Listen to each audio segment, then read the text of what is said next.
Hey, welcome back. Pull up to the side of the PCH. Carry your board down to the Rhetoric Warriors Beach, where we surf the oceans of language and persuasion, always in search of the perfect ride. I'm doing a California intro today, Claude, as a Love that. your Californianness. I'm Dr. Dan. I'll be your Laird Hamilton of rhetoric today. Big claim to live up to. Uh, Rhetorician, late night comedy writer, founder of Rhetoric Warriors. The podcast, I talk to comedians about their careers and their politics. I convert conservatives because the right worries me. And I talk to persuasion pros and rhetoricians. This podcast has more rhetoricians than any podcast in the world. So deal with that. My guest today, a buddy of mine, part jitterbug, part comedian, part tech savvy entrepreneur. He's got more hair right now than I've ever seen ever. He's smart, funny. He's got ADD plus a couple more DDs and H's and stuff in there to make sure. We're going to cover some ground because he's done a lot. Welcome, Claude Laugh Lounge Shires. Woohoo! Thank you very much. It's great to be here. What's up? Santa Man. Monica. You're in Santa Monica today still, right? No, I'm in Mar Vista. Just a little bit. It's a little bit poorer than Santa Monica. It's a little more east. A little more poor in Santa Monica. But yeah, we're still there. I'm still cutting comedy specials. I mean, that's and directing, and that's kind of my jam. I mean, it feels weird to say that, but yeah, it's Yeah, so run your background a little bit. Like right now, that's sort of your main thing. Like you got a post house and a production house there in the LA area, and you do a lot of stand-up work. Yep. So, I started as a stand-up, like, coming to LA like everybody else, like, dude, I'm gonna make it, and then everybody that rejected me is gonna get to watch me on TV, and that No, was they like just get to keep rejecting me. that's right. Now they get to reject me in person, here in LA. So doing that, was kind of the jam, but it actually worked out so much better because I always wanted to be the famous stand-up. To be honest, I mean, who doesn't, right? Like you want all that, when you're killing, you want that level of recognition. But to me, I found out that that editing comedy specials was like way more fun, and for me as a comic and lucrative. I mean, it's like the Comedy Store pays well, but $15 a night in the OR was never going to be like, Yeah.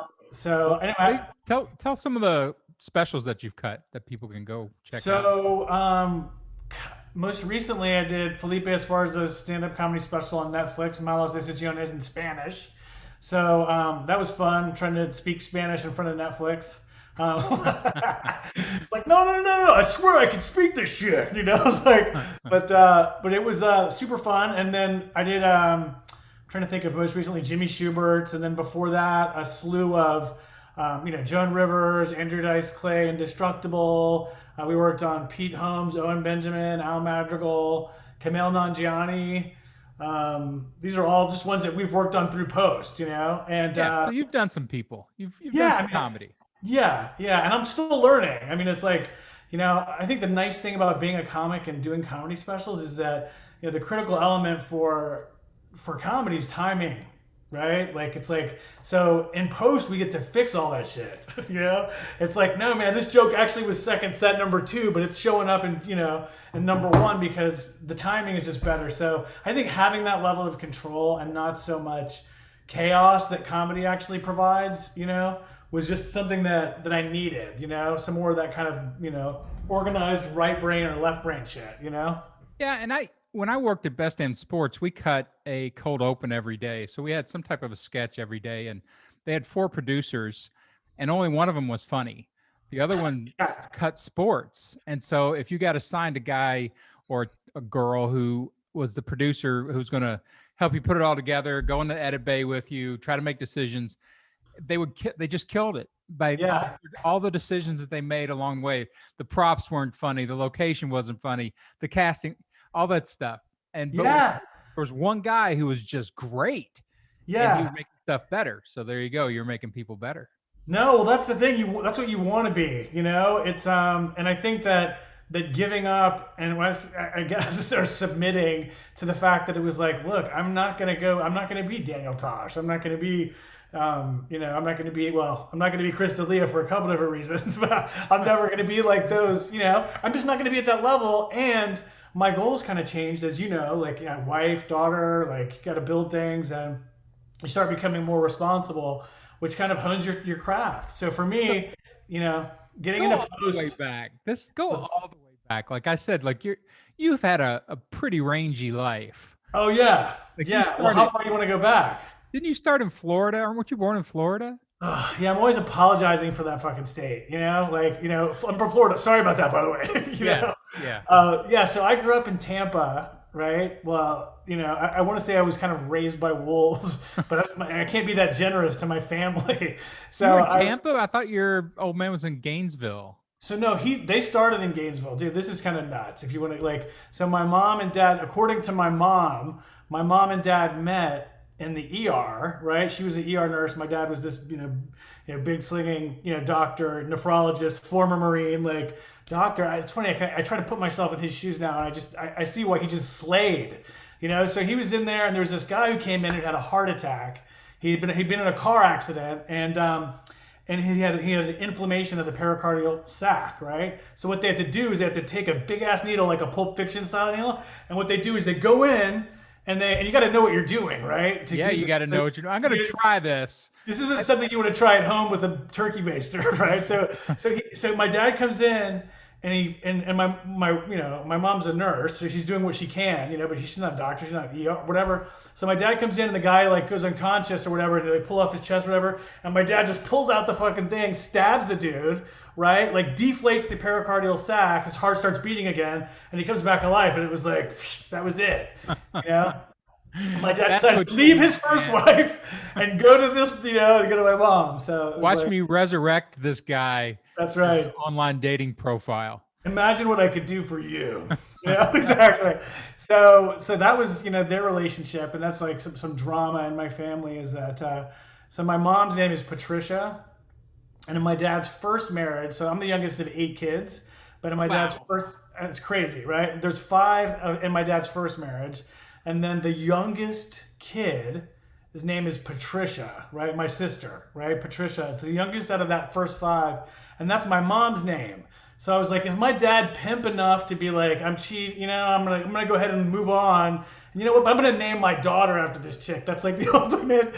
So that was like my youngest sister, right, has the same name as my mom. I didn't even put that together until like a few years ago. I was like, damn. But my dad was very much legendary in that area. So anyway, so then I have my twin brother and my brother John, who's 2 years older than me. You have a So twin? yeah, I have a know twin that? brother. Yeah, well, Boulder, he lives in Boulder. We went to college there, and he just stayed. I don't blame him. So, I don't know if you Identical ever been to twin? Boulder. Yeah, fraternal. Fraternal. Okay. Yeah, he's like 6'2". I was always telling people when I grew up, it was like if you could have split our our personalities, it's like I was always like Kirk, and he's like Spock. He was always like so logical. Like I'm like, dude, we should go meet these chicks and go to this thing, and he's like, we should do homework, and I was like, oh come on, Buzz Killington. So then I would, I'd be like, look, I got the keys to Dad's car. We're gonna drive to Davis Island. We're gonna go to this girl's house, and then our parents are out of, at the Center Club or some shit. So, but he would always drive us back, so it was good. That's hilarious. And so just because it's such a biography point, just explain real quick the Gatorade thing. Oh, okay. Well, so the Gatorade thing. Well, the Gatorade thing is actually kind of a cool, funny entrepreneurial story too. But so my dad is one of the 4. If you ask him, he's like, "It was me. The whole thing was sure it was you." Do you know what I mean? It was just me. I was mine. But I think that it was the 4 guys: Dr. Cade, Dr. Free, Dr. De Quesada, and Dr. Shires, my dad, who came up with Gatorade while working in a nephrology lab. And for those of you who don't know, nephrology is kidneys. The nephron is the functional unit of the kidney. And so my dad's a nephrologist. It was funny because he had 5 kids before he went to med school, or like during like college and med school. I mean, can you imagine? And then being like, that's why he went to med school. He's like, fuck this. I don't have time for any of this shit. I'm just going to go Wow. focus on work. Yeah. So he's in the Marine Corps. It's kind of a crazy story. But anyway, long story short is to catch up to the Gatorade thing. They basically were trying to figure out a way to short circuit the gut, because like when you typically absorb water, it's done in the lower intestines, And they figured like if you put, as nephrologists who are just in there like, positive in this way, negative, salt, whatever this way. So somebody came up with the idea that, well, why don't we try to short circuit the gut? Because your gut has these natural ionophores that carry, positive and negative ions on there. So water is amphiphilic or whatever. So you could pour water in that way, pull it in rather. And so they figured out like, let's try it in a drink. Somebody's like, let's try it in beer. So they ended up actually trying it in beer, which didn't work. Can you imagine like a bunch of super hydrated alcoholics? That's just what we need. So then they tried it in milk, which was horrible. But then they used the milk cartons to do the actual beverage, and then it was kind of a good decoy because I think a few times the other teams were like, "You're drinking milk, god damn it! Let's go get some milk." So they, so anyway, that's kind of the biographical, element is that he was, 8, father of 8, actually 10, but father of whatever, a huge amount of kids, and being in the Marine Corps, then in medical school, and then starting an organ and tissue harvesting business. My old job. Man, that's like I said. So you've got some biography points. Like if we go back and just plot you out about, here's Claude Shires' life. People are like, I mean, you'll kind of whip your head around a lot. You might get a little whiplash. Yeah, I think so. Well, so you went into the Marines, which I still can't believe the fact that you were a Marine. It's funny. Even the Marine Corps had that problem. They're like, "What are you doing here, son?"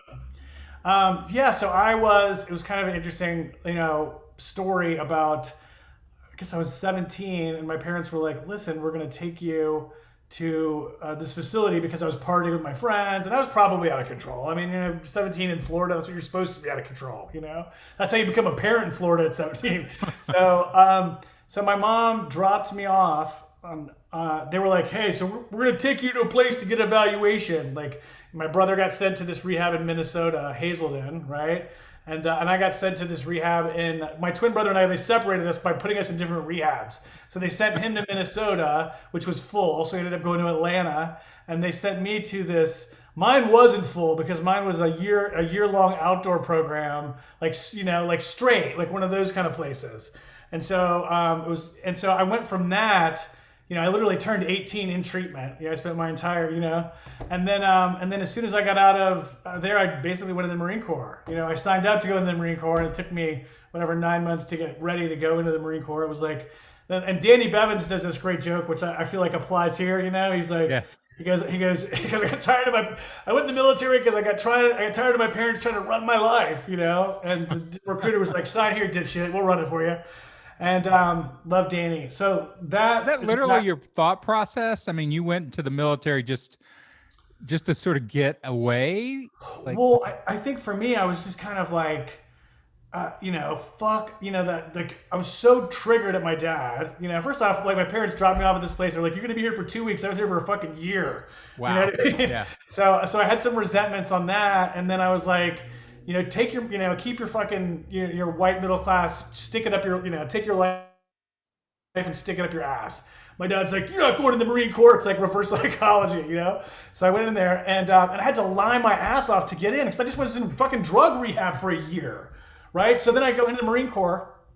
And I remember I tried to get out of the Marine Corps. I was in Paris Island. I watched Full Metal Jacket too many times. I thought I fucking wanted to be, Private Joker or whatever. So I get in there and I'm like, the whole time I'd lied my ass off about fucking going to rehab and, whatever. So when I got there, I remember that was like my trump card, right? I was like, dude, if shit just hits the fan, I'll be like, dude, I just fucking, when I was in rehab, I fucking lied. Joke's on you guys, Well, I remember going to my senior DI, Sergeant Vaught, drill instructor, Sergeant Vaught. You can't fuck up his title, right? And so I went in there and I was like, sir, request permission to speak freely. And he's like, what is it, scumbag? And I was like, sir, I just wanted to come clean with you that, I didn't do...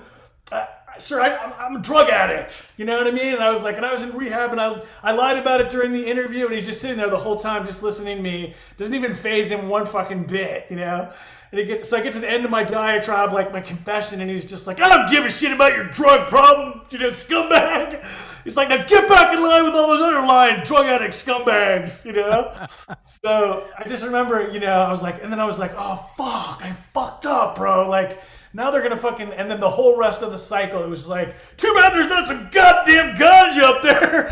Shires get his ass up that hill with some ecstasy, or whatever. That's So, awesome. so then, and I was like, fuck, the whole time they're gonna run me through this entire cycle and just ditch me at the end. They're gonna be like, "You disqualified, scumbag. Thanks for giving us 13 weeks of your life," or whatever.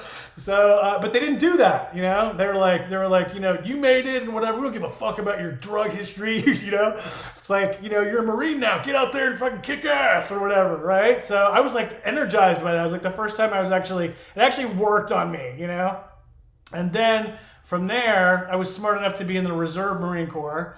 And of course, all of the Gulf War happened while I was in boot camp. Like every night, they were like wheeling in televisions and shit, and like, see these goddamn Scud missiles are coming up. This is why you guys are going to the gas chamber so you can prepare. I was like, fuck, dude. I just signed up to do weekends. I don't want to fucking kill anyone. So getting through that was really just kind of, I think if you. I'm sorry, I'm not trying to shout right now. I realize I'm talking super loud. No, you're good. Your volume's a little low, so it's working. Okay, perfect. So I realized, like, if you look at my brothers and my lives, just my whole family, like, dude, like the Marine Corps empowered me to just be like, you can just go out there and fucking, if you want to move to Hong Kong, go fucking do it. Like there was no, and I think that at such a young, impressionable age, that was really the only parenting I had. It was like with my dad, it was just like doctor 24 hours a day. Just when he's not doing that, he's banging like his wife's best friend, like whatever. He's just crushing it, and so when I got in the Marine Corps, it was like, no, you're fucking accountable. Like, where's your fucking boot brush, bitch? You're like, oh, my fucking boot brush. Like, shit, somebody stole it. Well, go fucking take it back. Like all that shit. I was just like, dude, it was like a surgical process that somewhat removed a spoon from my ass, I think. And since then, it's unfortunately like empowered me to go on and do shit like start a company or fucking learn how to edit video. And I think that was kind of the big point for me was, that it really enabled me to be powerful in the areas that I wanted to be, but it required an ADHD motherfucker to be like, that's what I was going to say earlier when you were like ADD. I was like, my doctor told me I have UHD ADHD. It's 4 times the HD as the regular bear, I think. And so I need 4 times the meds. But anyway, you talk about that too, like that, that all that energy you have, that neurological energy, that body energy, and everything else. You take that into the most hardened discipline system in the world, and maybe there is a middle ground, right? Yeah. And what was great about it is like, and it sounds crazy when I say this, but the Marine Corps was very relaxing for me because like there was no decision making to be made. It was like, listen, this is where you eat. This is what you get. Here's your clothes. Here's what time you need to be up in the morning. And we're gonna beat the shit out of you if you don't do any of it. So it was literally like no decisions to be made. I remember being in Virginia Beach. I was stationed at this naval amphibious base there for training, and I remember being like, God, this is amazing. Like, and on weekends it's like, fuck off. Your time is your time. Do whatever you want to do. So it was like, so I'm like working and sleeping with everybody that I work with, and then when the weekends come, it's like complete freedom. Like, no, like, it's not like, oh, let me fucking check on this fucking back end CMS bullshit. Like, Right. Well, it's kind of one of the models in Hollywood for getting production done, that on most screenwriting and most writing staffs, you have the super creative people who are all over the place. And then you have the mechanics, the technicians who will make sure the story's in place, make sure everything's there. And then the other people are just throwing shit into it. 90% of it you just get rid of. But then the 10% is just uranium, man. They just come up with the greatest stuff. Yeah, that double, having that double consciousness of superstructure and super creatives, pretty powerful combo. That's a great point, man. I mean, and I think you're right. It's like the creatives and technicals rarely mix until it's like down pipeline of a project, That's why we don't let actors in the editing bay. You know what I mean? It's like you'll never get through shit. Like, dude, you look fucking fine, bro. Get the fuck out of here. Oh, it's nuts. Yeah, I that's one of the things I liked about a really good producer is, again, they know who to keep out of the room. Yeah. Get shit done. They're like, hey, this goes on the air in 6 minutes. I don't want to hear anything from anybody over here. Yeah. Cut, go. Exactly. And then like I've learned these lessons, like never have a director of photography and a director into a color grading session. because they'll fucking fight over everything. Because the DP likes how he shot it and like was committed to when he shot it on the day, and the director's there, but this doesn't look like the fucking movie that I want it to look like. So you get one or the other, and then you just, because if they try to book separate sessions with you, you just ends up fucking taking forever. So that's like, that's part of the reason I like kind of I kind of like am at the threshold of both of those. I mean, just in the sense of, creative and post, because you can't really produce things, I don't think, unless you have a grip on everything. Like, you don't have to do everything, but you got to know everything. Right. To a certain level of confidence to where you can be like, dude, where the fuck is the best boy grip? Or, you know what I mean? Or like, we need electric and gaffers in here because this looks like shit. We have no lighting, Like, until you've done those jobs, even if you're just around them or running cable or whatever, you're never gonna have the confidence that you need to have in order to do that job. To walk into set and be like, I can call commands to people and I don't feel like a dick because I know what I'm asking for because I needed to get the job done. And when you're first in town, you don't have that. You're like, hey, fucking what the fuck, crazy. I remember the first time I produced a segment on Best Damn Sports, and it was a Weekend Update ripoff where we just did sports instead of the SNL Weekend Update. And so I got a desk, Oshak. We had Oshak at the desk. Yeah. And I was producing it, so I got to put together the script and run the whole thing. And we came in to block it all out the way we were going to shoot it. And the first thing they hit me with is like, okay, do you want to OTS left or right? I'm like, I don't know what that means. Yeah, right. And they're like, the director got so pissed at me. He's like, make a decision. I'm like, left. And so that first time through, I was making all these decisions because I was the producer, but they had no logic or theory behind them. And then I realized, it has to be on the right because of what we're doing here. Yeah. So next time through, you know how to answer all that. But unless you've got that professional experience, you're lost. Yeah. And it's like, and that's how this town, I mean, at least previously, and I'm sure in a lot of ways it still is, just this industry really, is that you got to go in being a dipshit.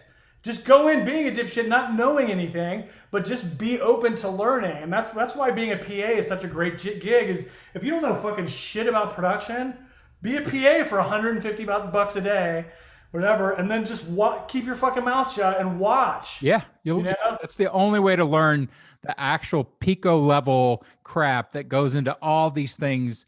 So I just finished this book, 21 Colosseums of Persuasion. And essentially, I lay out all the major theories that make persuasion good. And one of them is professionalization. That if you want to put a professionalized message up against an amateur message and tell me which one's going to win, yeah, you have no idea, like the Hollywood level professionalization, how good everybody is, and how many jobs there are with just one message structure. Yeah, absolutely. I mean, just filmmaking in like the truest sense of the word.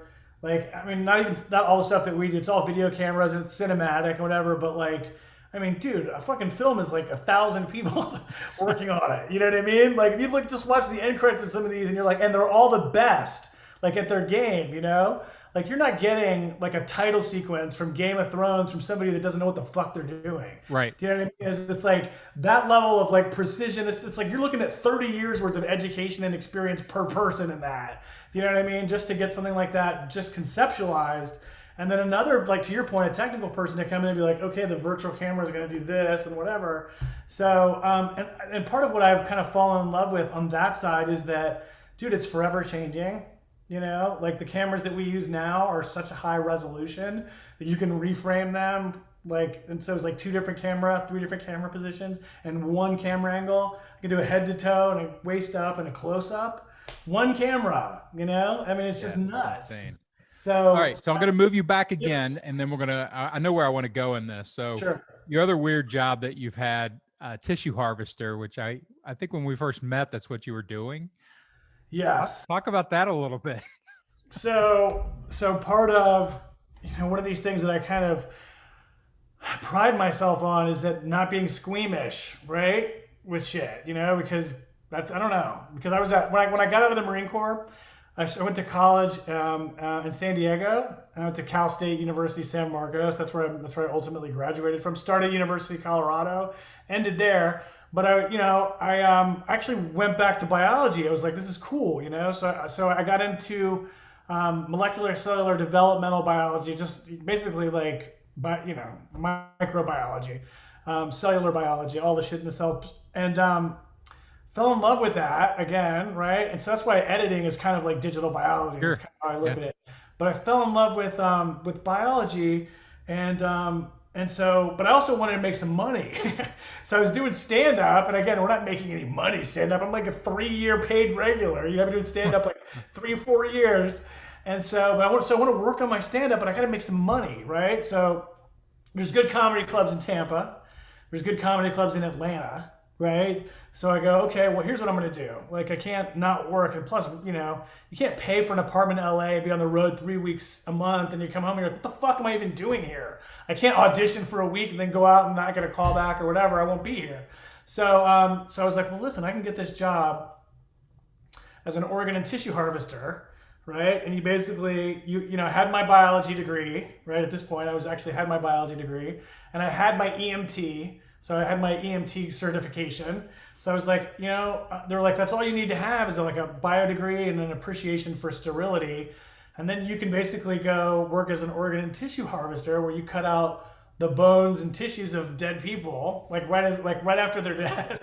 And it was like the perfect compliment for stand up, right? I'm doing stand up, at Side Splitters in Tampa. And then I'm like going into the organ and tissue retrieval at Lifelink to go, take apart some, dead person.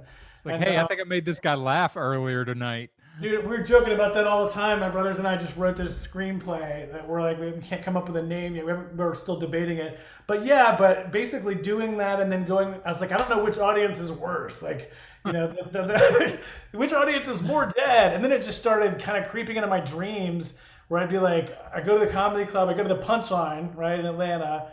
Then I would go to like the medical examiner's office and do a body or whatever. Then I'd go back to the Punchline for the Late Show if I could. And so I'd be like doing stand up, and I had pager back then. That was like what they used, because they paid you just call them, and they're like, okay, we need you in 2 hours or 4 hours or whatever. So anyway, so it was a very interesting time. And then I would have these nightmares that I'd be like, I had a nightmare that I took one of the bodies home with me, because I was just in a rush and I was tired, so I just put him in my car and I took him back to my brother's apartment where I was staying at the time. And I was like, I'll just do this one on the coffee table, dude. Nobody gives a fuck. There's nobody here.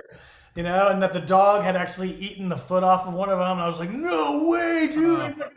So that was an interesting time, to say the least. And definitely gave me, like a kind of a perspective, dealing with people whose lives were interrupted, Right. Okay, so you went from, partying in Florida to the Marines to comedy and tissue harvesting, and now you've moved to LA. And you're a tech guy, you're tech savvy, you're good with tech, at least in my world. Compared to me, you're Steve Jobs, but although I guess he wasn't the tech guy, but you started doing tech. So talk about that, like, because I want to get to where your entrepreneurial stuff. I want to talk about Laugh Lounge. Yeah. But take us through that process of how you suddenly ended up, not suddenly, but you merged over into tech, and then into business. So sure. So kind of how I ended up in tech was because I hurt my neck. Interestingly enough, cutting somebody's eyeball out or something, right? Well, no, it was after I'd moved into video editing in LA, and I wasn't getting spots at the store regularly, and I was like, wow, this is just really easy for me to do at home, right? So I got into that, and then I went to Magic Mountain with my 2 nephews. They'd come stay with me from Atlanta for like 2 weeks, and like the last week that they were there, I went on this ride, Goliath, right? Which is like so we got the speed pass, right? Which is like gets everybody angry because you just cut the line every time. So I got that, and I did like 36 roller coasters in like 2 hours or some shit. Like, and I blew my neck out. I literally herniated a disc in my neck. I remember because I was pushing it back in, like, oh, I feel so much better. Like while I was in the parking lot, I was like, this is not good. Like, and but I remember feeling it pop on that fucking ride, and so. The next day I was like, I got to get into tech. No, so I had it pop on that ride. And then literally they were like, you want to get neck surgery? And I was like, dude, I don't want fucking neck surgery. I was like 38 years old or 36 or whatever. And I was younger than that. I was 34 because I didn't have my kid yet. So anyway, long story short is I hurt my neck. And it was really hard for me to sit in an editing chair. Do you know what I mean? And so I met someone who was into tech, a friend of mine, and we started a crowdfunding platform. Well, he was already doing a crowdfunding platform, and I remember being like, I was like, God, I got to do something different. And I felt like I was kind of getting left behind, because you see all these, great inventions like, Instagram or Facebook or whatever. I mean, I'm not saying all those are great, but you just see like, super useful stuff, even like Asana or Trello or, and you start thinking to yourself like, dude, what a better, more fertile place there can't be than tech, because you can build the shit in a certain language. You can tell it how to run. You can like, you don't even have to be technologically like savvy to want to do that, right? You just got to be able to communicate. So it's got to look like this, it's got to feel like this, and it has to do this. And so, you can do that, but it's harder to do that in real life than it is in software. In software, you're like, fuck it, dude, I want to take PayPal, I want it to do Venmo, or I want to sign these contracts, and I want that to go out that way. All that is manageable in code, and it's just way easier to create, I think is the key word. And so for me, with an injured neck, I went down the pathway, which turned out to be a disaster, put in all my own money and crashed this startup, this crowdfunding platform. And it was kind of like the what YouTube thing, right? Well, that's still going actually. So I created a YouTube channel for comedy. It's now Laugh Lounge. It was Stand Up Bits, right? At first, the YouTube channel, which is still up there, but now it's just populated with our content. But the point was, I jumped into that, and then I basically, we were trying to build a crowdfunding platform for YouTubers. Seems like a great idea at the time. Like YouTubers have tons of subscribers. They're not paying any money though. Right. Do you know what I mean? And YouTubers are like 9 or 13. Like they don't have any money. They don't have credit cards. So crowdfunding platform for YouTubers. And then we got all of the major YouTube networks in. I went in and like, trained people on the software. My partner managed all the development. And then we just couldn't get anybody to run campaigns on it, dude. Running campaigns, crowdfunding campaigns are a draconian amount of effort. If you've never done one, it's like, and so I was running like 15 at a time. It was just hell, dude. Yeah. And so, and the long and short of it is that, I made a lot of bad decisions in that. My partner made a ton of bad decisions. It was like, it was just not, and I learned from it though. That's kind of the take home if I can. So, it was like, don't put in all your own money. Run it like it's somebody else's company that you work for somebody else. Anyway, long story short is that crashed and I lost all of our life savings. Right. And so, but at the time it was like, I think the great advantage that people have today is the internet, dude. You can learn fucking anything. You can truly learn anything. Yeah, it's crazy. You just got to be like willing. You got to just go be like, I want to learn this. It's like, nah. So being equipped and kind of, willing to be the guy to step into the ring. That's kind of like what the Marines created in me. It just made me like, okay, now I want to do this. And so after I had like burned this startup with all my wife and I's life savings to the ground, I went back to my core competency, which is video editing. My neck had healed up, and I'd been doing live production streaming as well, because that was kind of new. 2014, right? 2015, like multiple on Ma. So I went to Amazon. They were like, hey, you're doing this technical editing for us and for the live stream. Do you want to direct these series for us in San Francisco? And I was like, fuck yeah, I do. Yeah, sure. And then I hung up. I was like, oh shit, I got to fucking learn how to direct. So, and I had been around directors on multicam shoots. I just never done it. So you don't get anywhere unless you jump in, right? So I was like, okay, I'll do it. And then I hung up the phone and I like pissed myself. I was like, shit. I told my wife, she was like, what did you do? I was like, dude, there's no other way we're going to do this. I just have to do it. And she was like, okay, cowboy, go fucking burn down some more of our money. So I went to San Francisco and I did that. And I literally hired people that were so much better than me. Yeah.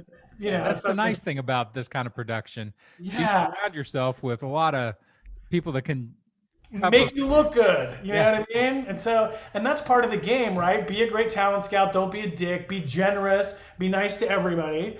And hire the best fucking people and never let them go. That's why people work together on all this shit, You got to fend off all the douchebags until you find your crew, core. And then you keep going making films. And everybody does that, It's like I'm the complete opposite. People are like, oh, don't work with your friends. Fuck you. I only want to work with my friends, The key to that is being responsible, accountable, and don't be an asshole, And then everybody's fine.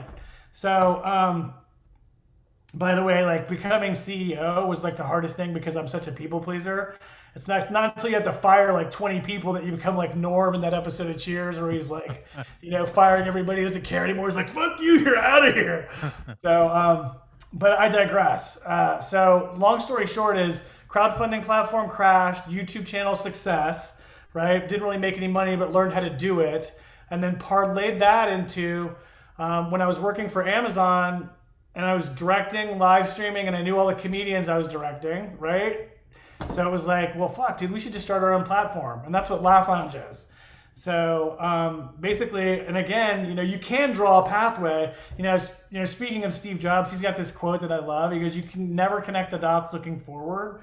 You can only connect them looking backwards." So if you go, well, fuck, you're gonna learn how to do YouTube video streaming here, or video editing, or whatever. So that's how what Laugh Lounge is even a little bit of the crowdfunding, because we have a partner program that allows people to make money based on the subscriptions that they drive, right? And also content that we create together or that we just take, we can put out across all platforms, and we market it, edit it, color correct it, put in all the graphics on my other day job, and then we put it out and share the revenue. So And it's morphed, right? I mean, before the pandemic, you were doing the live shows, like buy a ticket to a live show. That was kind of the main offer.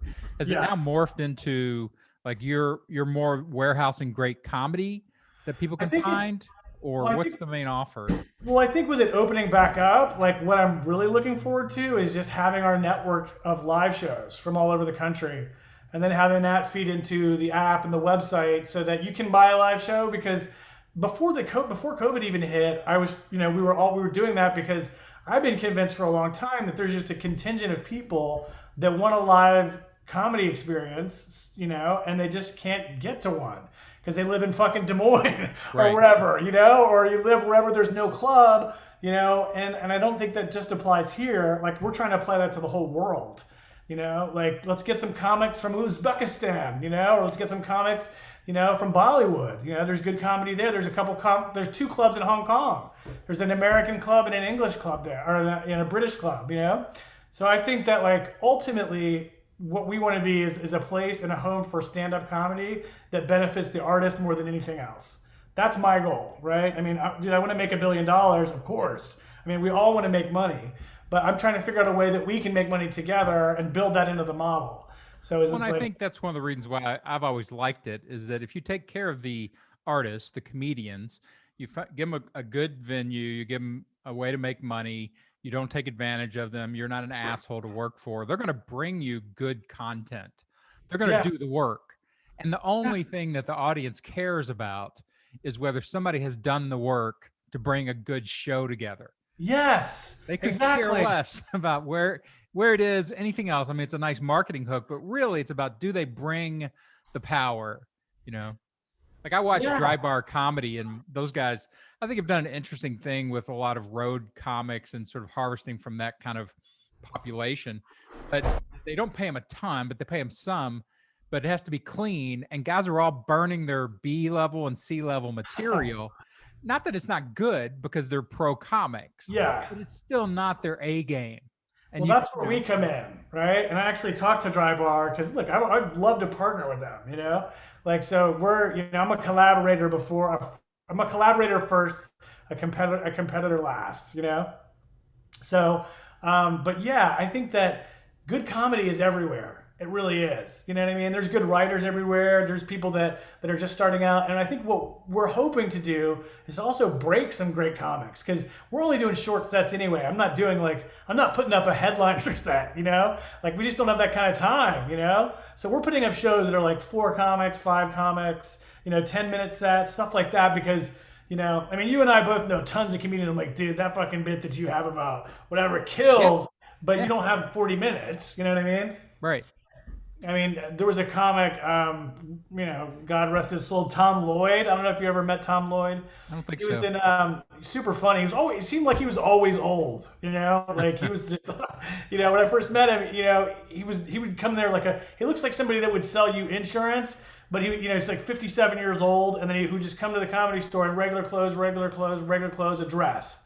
Do you know what I mean? And so, that kind of stuff. And anyway, but he passed away. Sadly, it was like didn't have enough money to support it to own his medication, so he was like taking half seas of his seizure medication and had a seizure and drowned in his hot tub. Oh, So gnarly, dude. I remember. that's a very California way to go, though.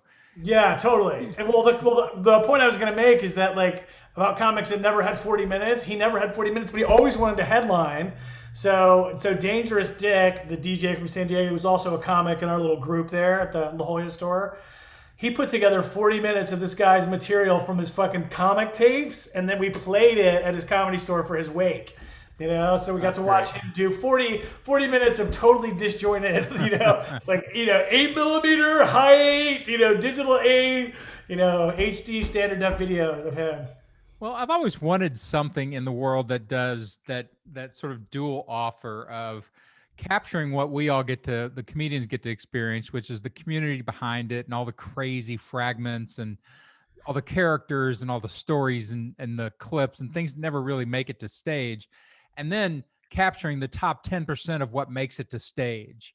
Yeah. You don't have to wade through that 35 minutes of whatever to get to that they close with.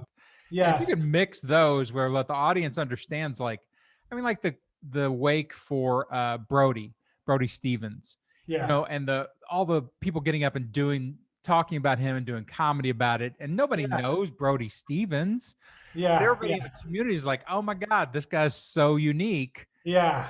And nobody gets the access to that. Yeah.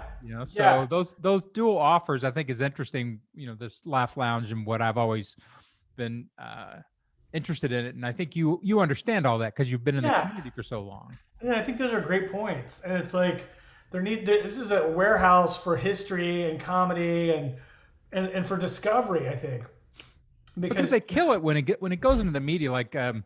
Is it CNN this week or HBO? One of them is having the history of talk shows, and they're back to talking about Carson and all this, Letterman and Leno and all this stuff. And I'm like, you don't understand what went on in talk shows. Like, this is not capturing the actual ethnographic community that makes talk shows work.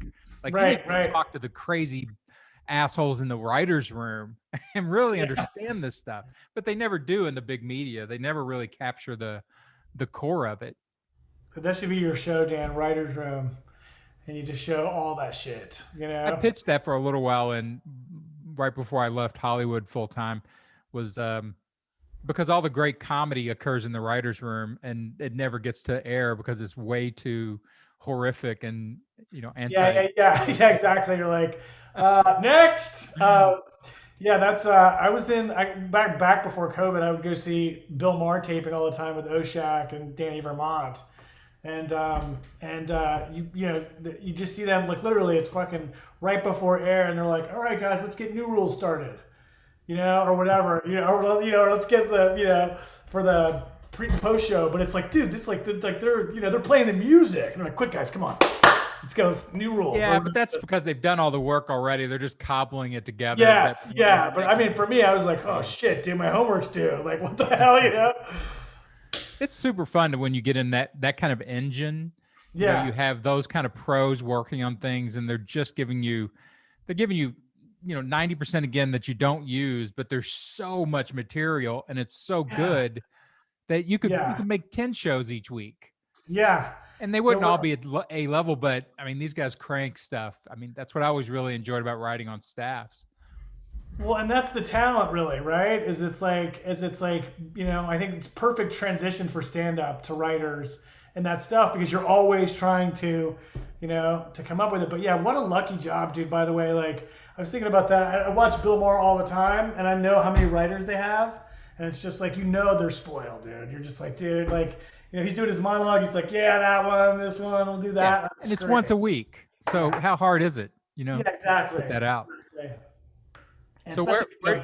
So where do you go from here, Claude? You've done entrepreneur. You've tried to get these different companies up to breathing. Tell us where you're going next. So great question. Two things that I'm, according to my wife, I'm not doing shit right now. This is what I'm doing. I'm taking it easy. So I'm working on this process I don't know if I sent you this. It's called Pixie, but it's basically when you do it's a plugin for video editing that makes multi-camera editing super fast. Oh, that's right. Yeah, So, you were talking about that. So that's a tech project, right? That's yeah, I something you got a tech. discovered Yep. as a need within that job niche. Well, yeah, there's this whole like just it's just a I don't even know what to call it. It's just a big gap in between when you make a video for the night of show, like that you make together with everybody that you're like, camera one, camera two, cut that like that whole thing is never connected to the camera files or the source files. So we figured out a way to snap them together immediately. So if you're doing something and you got to turn it around in an hour, you can do that. You don't have to be like, okay, well, let me just get the fucking 6 camera angles and they're transferring it to the computer and and you still have to do that part. You have to get it in there. But with ours, you just import the line cut and click go, and it tells you what cameras go where. So working on that, and that's a whole other. I got my ass kicked. Doing all the corporate documents for Laugh Lounge by missing corporate fee dates and shit like that. So now I know I'm a little more up to speed on Delaware corporations. So we did that, doing that one, and then I'm working on this other one.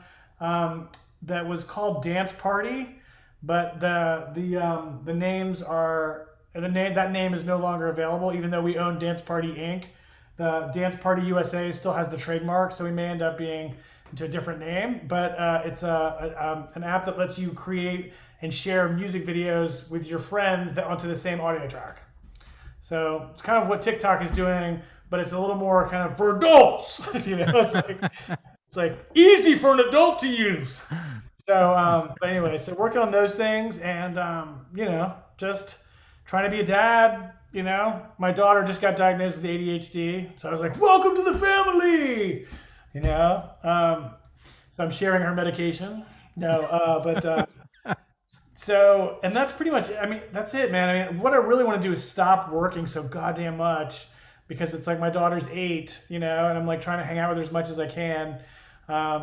And just and still flesh out these ideas, but I realize now like there's a great reason to take the talent scout role and just like pick the people out and be like, dude, I don't want to CEO all these companies.